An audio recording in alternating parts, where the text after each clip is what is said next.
TE was supposed to be just another weekend. 3 young sisters, a routine custody visit, 1 father, 1 campground. But by Monday, none of them came back. And when police arrived, they found a scene so quiet, so still, it took their breath away, literally. The girls were gone, their father vanished, and a nation began to mourn. Warning: this documentary contains real accounts of child homicide, mental illness, domestic trauma, and graphic crime scene descriptions. Viewer discretion is advised. This program is based solely on factual, verified reports from June 2025. On Friday, May 30th, 2025, a family in Wenatchee, Washington, a small, peaceful town nestled in Chelan County, prepared for a routine visitation. Whitney Decker had full custody of her 3 daughters.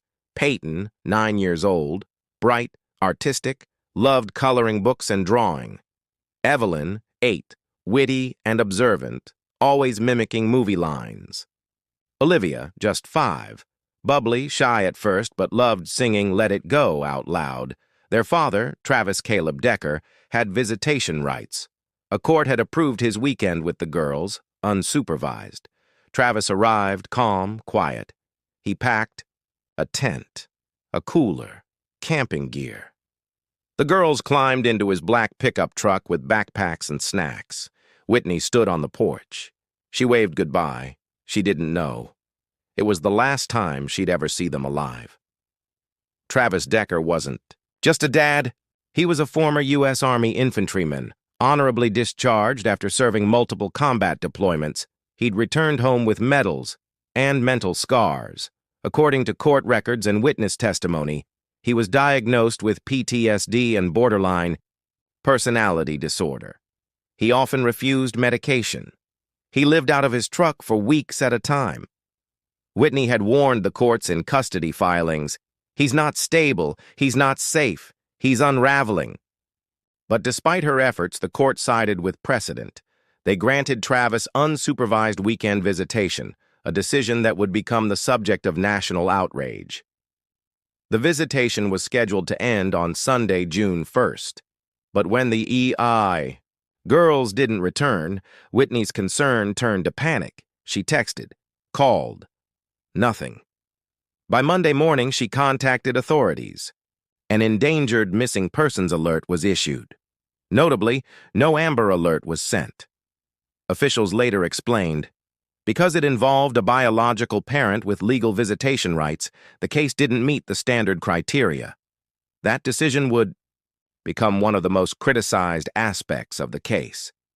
Search teams began combing through Chelan County.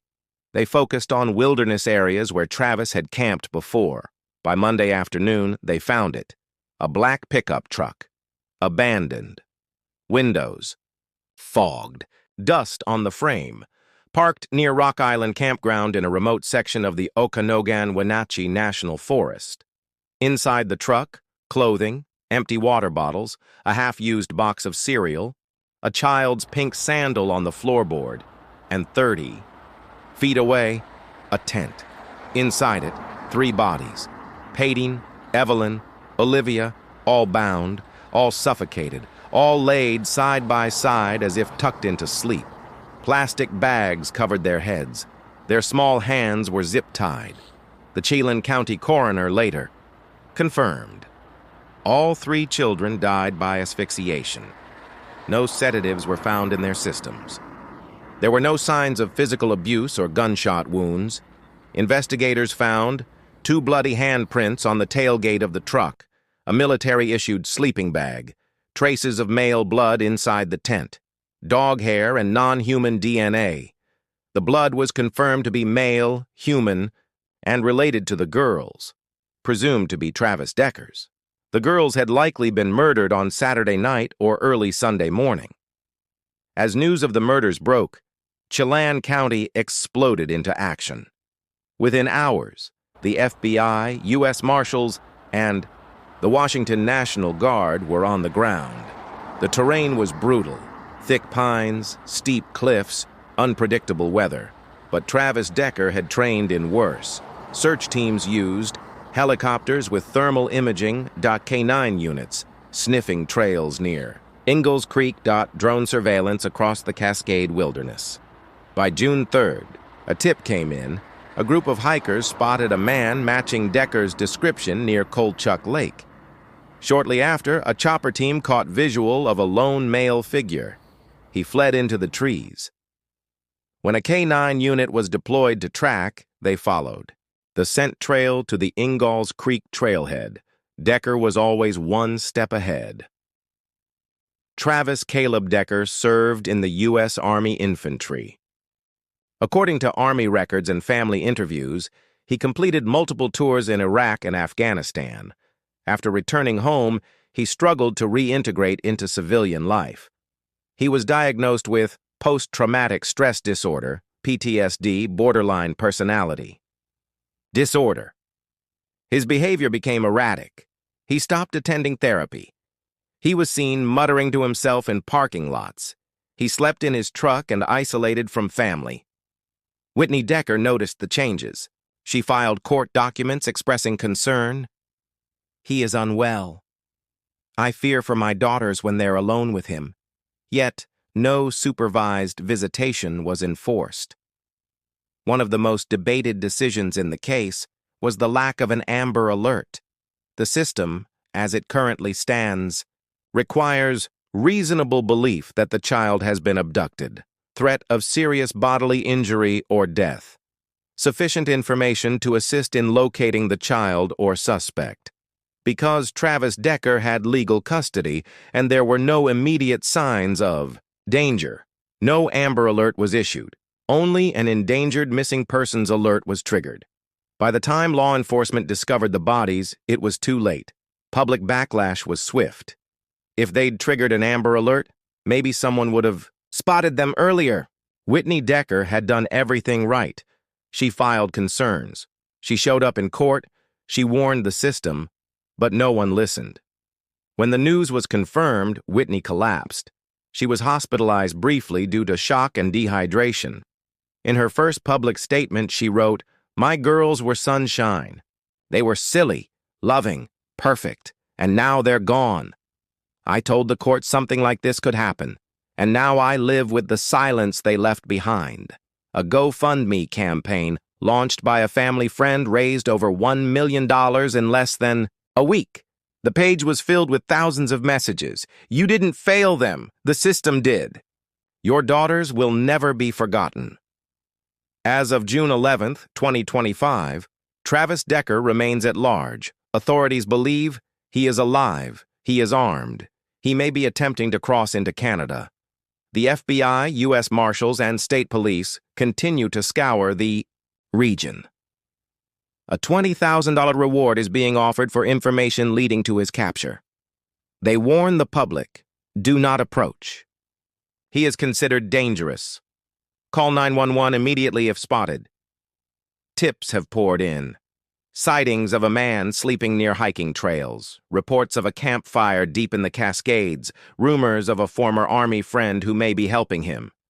So far, all leads have come up empty. Decker knows how to survive. He was trained to disappear. Across the U.S., the Decker case ignited national conversation. News outlets covered the story around the clock. Social media exploded with the hashtag #OurJusticeForTheDeckerGirls.Parents. Expressed fear. Survivors of domestic abuse shared their stories. Veterans discussed the struggle of untreated PTSD. The case became a mirror for broken systems and a society grappling with trauma and trust. A growing chorus of voices began to demand change. In the wake of the murders, legal experts and lawmakers began analyzing how the system failed. Washington State began reviewing custody procedures, especially regarding mental illness and visitation. Proposed reform called Whitney's Law was introduced. Mandatory mental health evaluations for parents with known psychiatric disorders, an expanded definition for Amber Alert eligibility in custody disputes, court accountability, and oversight panels. As of now, the bill is in committee. But the debate is gaining national traction. Whitney Decker has remained largely private since the tragedy. But through attorneys and support groups, she's begun advocating for child safety legislation. She has spoken to lawmakers behind closed doors. She hopes that her daughter's deaths won't be in vain. One supporter wrote, "Whitney was silenced by the court. Now she speaks for every parent ignored." On June 8, 2025, a public vigil was held in Wenatchee. Hundreds gathered. Neighbors, teachers, classmates, and strangers. They released balloons, lit candles, shared memories. 3 white roses were laid on the steps of the local elementary school. Plaque now sits outside. In loving memory of Paityn, Evelyn, and Olivia Decker, forever our angels. Whitney was there. She held a photo of her girls. She cried. So did the crowd. The Decker family tragedy is not just a story about one man's violence. It's about a system that ignored warning signs, a mother who tried to protect her daughters. 3. Innocent lives taken too soon, and one fugitive still running. The story is not over.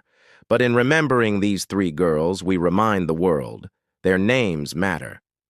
Their lives mattered. Paityn, Evelyn, Olivia. We speak their names. Like, comment, and subscribe.